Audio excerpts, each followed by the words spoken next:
What's the most appropriate next step? Perform a lumbar puncture.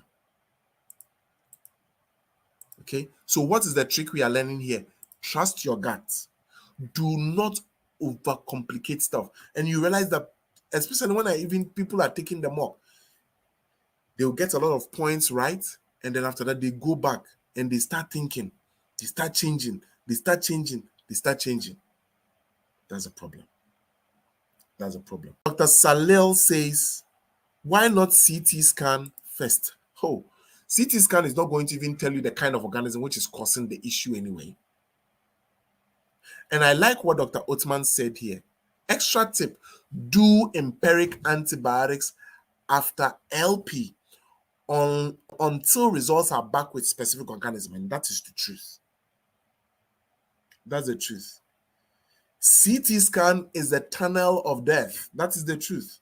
So look, you have somebody who has meningitis can progress quickly.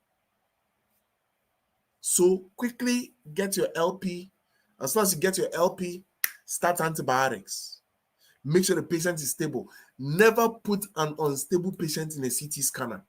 Never put an unstable patient in an MRI machine. Never do that. Dangerous move.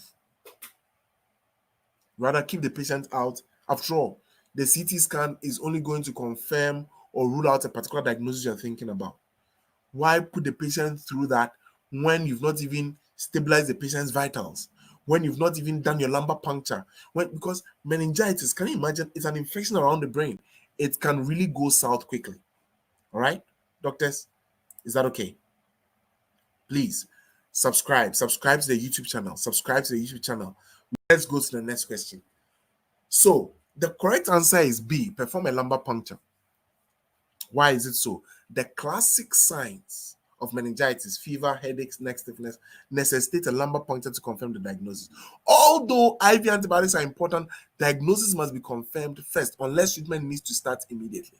Okay, why do candidates miss this? Candidates often second guess their gut feeling when a simple diagnosis presents itself. Oh, it can be this, it can be that. Doctors, fever, neck stiffness, headache, meningitis. Unless I tell you maybe the patient has some vesicles around the lips or something, then you can start thinking about encephalitis.